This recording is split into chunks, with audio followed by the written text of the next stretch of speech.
सभी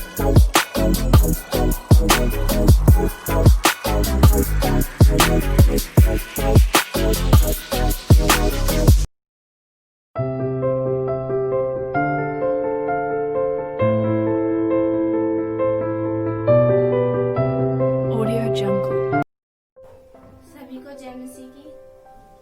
मेरा नाम निक्की है और मैं गांव दादनपुर की रहने वाली हूँ। आज मैं आप सभी को अपने जीवन की अद्भुत गवाही बताने जा रही हूँ कि कैसे प्रभु जी ने मुझे दुष्ट आत्माओं से आजाद किया।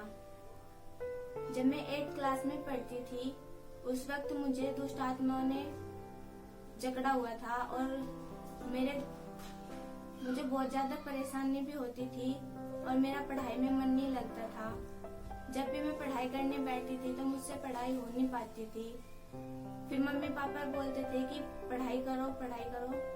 रात में जब मुझे शैतान के अटैक होते थे तो मुझे ऐसा लगता था कि वो मेरे साथ शारीरिक संबंध बनाए जा रहे हैं। सुबह जब मैं उठती थी तो मुझे बहुत ज्यादा चक्कर आते थे और शरीर में बहुत ज्यादा थकान रहती थी। ऐसा लगता था कि जैसे मैंने किसी के साथ फाइट की हो। बहुत ज्यादा दर्द और चक्कर आने से भारी रहना बहुत ज्यादा। और जब मैं सुबह जब उठने के बाद किसी से बोलने का भी मन नहीं करता था और बस लेटी रहती थी। मन किया चली गई स्कूल, वरना नहीं छुट्टी कर लेती थी। उसके बाद जब मैं स्कूल जाती भी थी तो वहाँ पे किसी से नहीं बोलना, अकेले रहना और ऐसा लगना कि बस अकेले ही रह, किसी के साथ बोल भी मत। और मैं बहुत ज्यादा डिप्रेशन में चली गई इन बातों के कारण और बस इन्हीं पर ही मैं सोचती रहती थी। मेरे दोस्त मुझसे बोलते भी थे लेकिन मैं उनके साथ भी ज्यादा बोलना पसंद नहीं करती थी। लंच टाइम में जब वो बोलते थे कि चलो खेलने चलते हैं, लेकिन मैं तब भी नहीं जाती थी। अकेला रहना मुझे ज्यादा अच्छा लगता था और अकेला वही मैं टाइम बिताती थी।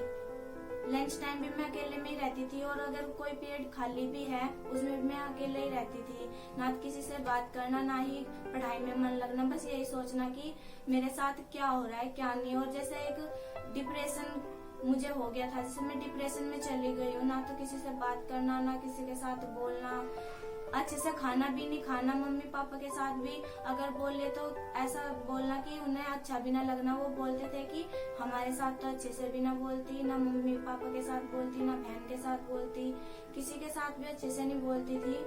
और बस यही सोचती थी कि क्या अब ना तो पढ़ाई कर पाऊंगी। मैंने सोचा एक बार कि पढ़ाई छोड़ दूं, लेकिन फिर सोचा कि मम्मी पापा ये सोचेंगे कि किस वजह से पढ़ाई छोड़ रही है। ना तो उन्हें मैं बता पाती थी कि मेरे साथ ऐसा ऐसा हो रहा है। और ये अटैक जब बहुत भी ज्यादा बढ़ने लगे, मुझे बहुत ज्यादा दिक्कतें होने लगी और मुझे बहुत ज्यादा पेट में भी बहुत ज्यादा दर्द रहना और ऐसा लगने लगा कि बहुत ज्यादा कमजोर होगी। और फिर पापा मुझे डॉक्टर के लेके गए। वहाँ पे डॉक्टर ने बोला कि अभी बहुत ज्यादा कमजोरी है और मुझे डॉक्टर ने 2 बोतलें चढ़ाई ग्लूकोज की, जिसके कारण मुझे थोड़ा हल्का तो लगा, लेकिन जो अटैक थे वो तो लगातार बढ़ते जा रहे थे। कमजोरी तो अभी महसूस नहीं हुई बोतल लगने के बाद, लेकिन अटैक तुरंत बढ़ने लगे बहुत ज्यादा। अभी भी बढ़ते जा रहे थे बहुत ज्यादा। फिर मैं कुछ टाइम मैंने सोचा कि अभी बाहर घूम के आते, तो मैं छुट्टियां पड़ी हमारी जून की। उस टाइम मैं मामा जी के यहाँ पे गई और मैंने वहाँ पे वक्त बिताया। वहाँ पे भी मैं ऐसे ही किसी से बातें नहीं करना, अकेला रहना, ना किसी के साथ बोलना। मामा जी के बोलते थे कि खाना पीना भी अच्छे से नहीं खाती थी। फिर जब मैं वहाँ से आई, मम्मी बोलने लगी कि आज हमें एक लेडीज ने प्रभु यीशु मसीह जी का सुसमाचार प्रचार सुनाया है और मुझे लगा कि मुझे वहाँ पे जाना चाहिए। और मम्मी जी ने हमारे घर में से सबसे पहले विश्वास किया और वो चर्च आने लगी। फिर मम्मी मुझे बोलने लगी कि तुम भी चलो हमारे साथ। दुष्ट आत्माओं से लोग आजाद होते हैं और वहाँ पे प्रचार सुनना तो तुम्हारा जो माइंड है, जो तुम इतने डिस्टर्ब रहती हो, वो उससे तुम्हें छुटकारा मिलेगा। तो मैंने सोचा कि चलो एक बार जाते हैं। तो मैं मम्मी जी के साथ एक बार गई और वहाँ पे जब सब लोग आराधना कर रहे थे प्रभु जी की, तो मुझे बहुत ज्यादा दिक्कत हुई क्योंकि आराधना में मेरा मन नहीं लग रहा था और मुझे बहुत ज्यादा शोर मुझसे सहन नहीं हो रहा था, क्योंकि सब लोग हाथों को तालियां बजा बजा के आराधना कर रहे थे। कुछ भी सहन नहीं हो रहा था वहाँ पे। मुझे जब चक्कर इतने आ रहे थे तो कुछ भी सहन नहीं हो रहा था। उसके बाद में मम्मी जी को बोला कि मम्मी अभी तो कुछ नहीं, थोड़े दिन चलते हैं, देखते हैं। तो मम्मी कहने लगी कि अभी आजाद हो जाओगे तुम, इन सब से मतलब इन सब से छुटकारा भी मिल जाएगा। तो मैं मम्मी जी को बोला कि चलो चलेंगे।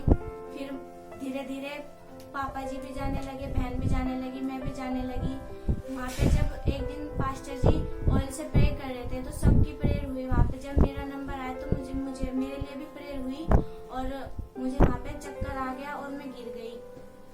और मुझे उसके बाद पहले तो सिर्फ बहुत भारी था, थोड़ी देर बाद मुझे ऐसा लगा कि अभी मुझसे कुछ मतलब मुझे छोड़ कर गया है। उसके बाद फिर मैं थोड़ी देर के बाद मुझे होश आया और फिर मैंने थोड़ा आराम फील किया और मतलब मेरे शरीर में से ऐसा लगा कि कुछ निकल गया और मुझे बहुत हल्का भी महसूस हो रहा था।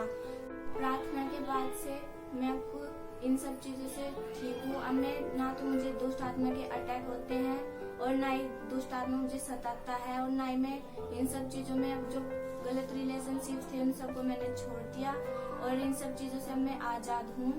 और अभी जो मैं इन सब चीजों से पूरी रीति से आजाद हूँ और प्रभु जी का धन्यवाद करती हूँ कि उन्होंने मुझे अपनी सेवा के लिए चुना, जिसके लायक मैं थी भी नहीं। प्रार्थना के बाद मैं अब इन सब चीजों से आजाद हूँ। जो दुष्ट आत्मा से मुझे ऐसा लगता है कि मुझे सता रही है, जो मुझे सताती थी, उन सब से मैं आजाद हूँ। और जो गलत सपने मुझे आते थे उन सब से भी मैं आजाद हूँ।